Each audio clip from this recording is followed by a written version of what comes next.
Ceborrincho, el mi burrino serraillano.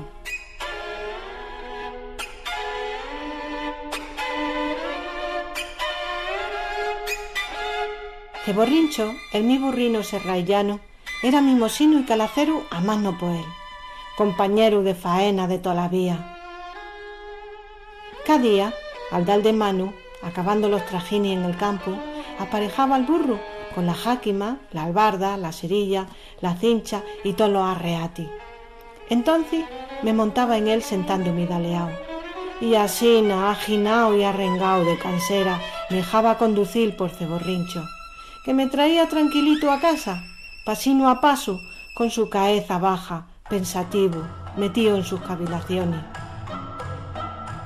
Al escurecer solo se veía su hocicón blanco cabeceando. Estoy convencido de que el mi burrino era cuasi un filósofo, en diciembre solícito, queriendo agradar.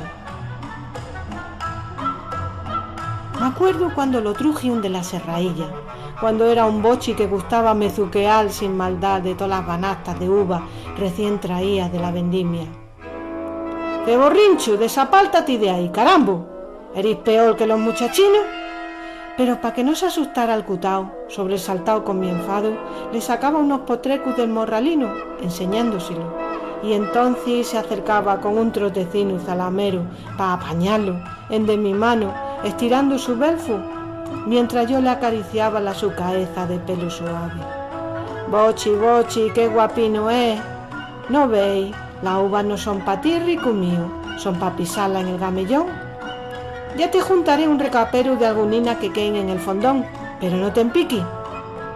Era un burro muy pelú, de un color canelo, con una raya negra que remontamente lo emparentaba con la cebra. Tenía un genio vivo y una buena postura. «¿Vas a menester buscarte una bocha?», le decía a menú, «pa' que andes tranquilino y no enreis tanto, que te has dado traza en caer todos los aperos».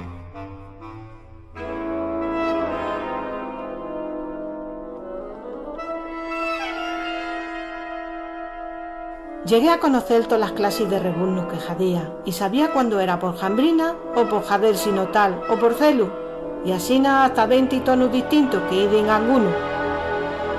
Él también me conocía todos los mis andujos.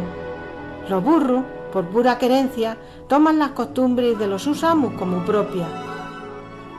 Se me viene a la mente el caso del burranquino de mi compadre Santiago, el de la Vicenta, por ponerlo incluso, que echó toda la jornada para llegar a la su viña. Pues el burrino, que acababa de mercar a su vecino Gustavino Boega, se iba parando en la puerta de todas las tabernas.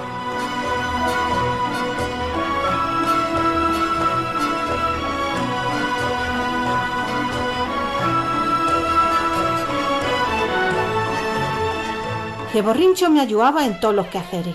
Asina, cuando llegaba el tiempo de la labranza, allí estaba tirando del arao en la sementera como el que más.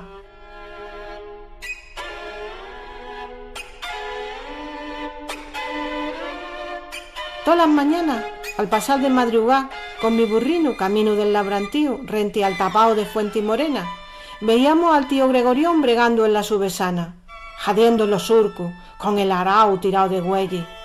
Era un gusto ver hundirse la reja del arao tras el puji de la yunta, formando la cama mullía para la simiente, al paso lento y firme de los güeyes, con su blanda recaía, y el buen olor a tierra jumia del recencio.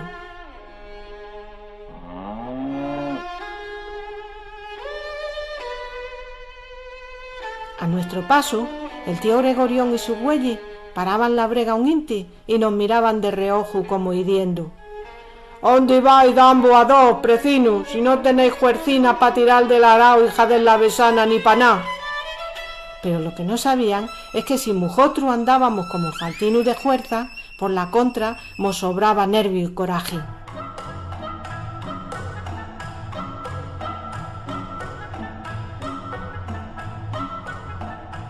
Ceborrincho sacaba pa'lanti toda la empresa, sin riugir una miajina y con abundu paciencia. Si no vete a ver aquel día que me lo truji, pues tenía que jader unos recao al aceuche. Al llegar al pueblo, lo que ha atado una reja, le colgué el morralino pa' que comiera y me fui enderezado pa' mi asunto. Bueno, pues la cosa fue más enrevesada de lo que barrunté, y hasta la noche no me desenreé. Y vela ahí, allí estaba el proiburrino, aguardando sin desesperanza, quietino, paciente, con el morralino colgado pero vacío. Ningún reproche, ninguna mirada irá. Pues lo único que se podía conjeturar de la tardanza era por el montonino de cagajones que tenía detrás. Lo que le daba un poquino de recelo era cuando coincidíamos con Milio el Saboreti. Yo pa' mí que era por el bozarrón sotorreño y ronco de sochantri que gastaba, siempre jurguneando la garraspera, contra y más cuando veía aparecer al ceborrincho, es que era de unas condiciones. Resulta que cuando los años de la hambre, por las calles se paseaba Milio voceando. ¡El Saboreti! ¡El Saboreti! El Saboreti era ni más ni menos que un cachino de tocino colgado de una cuérdiga que se arrendaba a las mujeres para dar algo de sabor al caldo. Por una perra gorda podían meter un ratino el pedacino de tocino en el puchero de garbanzo o de coli. Después se sacaba y Milio podía seguir rogándolo por las calles. ¡El Saboreti! ¡El Saboreti! Hasta que el cachino se quedaba rechupado del todo. Milio, tráelo para acá. Pero mira cómo lo tienes, concho. Pues ya no me lo retire, que vela ahí ya poquino se puede sacar.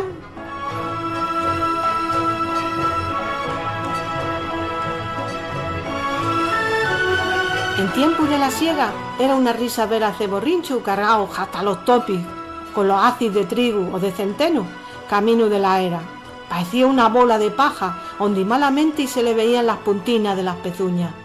Pero vela aquí, con qué soltura y donaire lo acarreaba.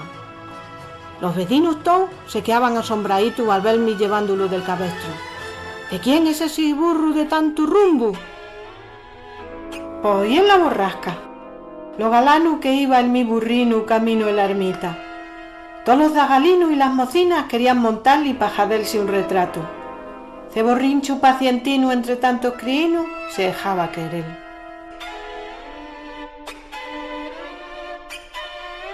A luego en la trilla la de vueltas que habrá dado el mi burrino tirando del trillo por cima de la parva. Y lo que es tener conocimiento. Cuando se subían los muchachinos, los nietos del amo, enreando con su juego a tirarse del trillo, notaba que el mi burrino iba con más tiento para evitar cualquiera avería. Un año pasó un percance con los güeyes del tío Gregorión, pues llevando el carro de paja muy cargado, se quedó atollado en un quiebro que tiene la cuesta del valle por bajo del regato de los poleos. Asina que se pararon y no había modo de sacarlo del atolladero. El tío Gregorión tiraba de los güeyes con una sofoquina que pa' qué, y diendo ajo y barajo y arreándole de redio. Pero al verlo le dije: «Quieto, tío Gregorión, no te pongas enmaejao con ese descaliento, que aquí vela aquí traigo a ceborrincho pa' que tire de los güeyes». El tío Gregorión mofándose me espetó: «¿Pero cómo va a ser eso, Anda, quita pa' ahí», desmoreciéndose de risa, acostumbrado como estaba a dejar él siempre de su capa un sayo. Yo, sin reparar en la jeringoza de su bulra, até el burranquino al yugo de los güeyes. «Arre, ceborrincho, que tú pues». Estaba claro que ceborrincho no tenía fuerza para desatollar todo eso, pero su fe ciega en mí hizo que no dejara de tirar, y esa fuercina del burrino sirvió para que los güeyes no lo dieran todo por perdido y vieran por dónde tenían que ir para desembarrancarse, y asina en principio a moverse toda la moli. De ese modo, ceborrincho consiguió que todo, güeyes, carro y Gregorión, salieran del atolladero.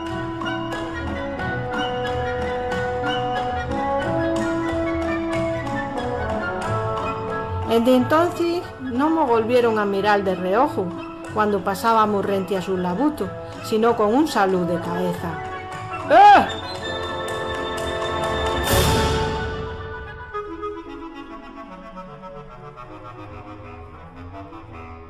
Ceborrincho, el mi burrino serraillano. Asina me gustaba Ceborrincho, cojudo, con toda su fuercina, su nervio, su querencia y algunas veces con su cabezonaura. Todo un filósofo.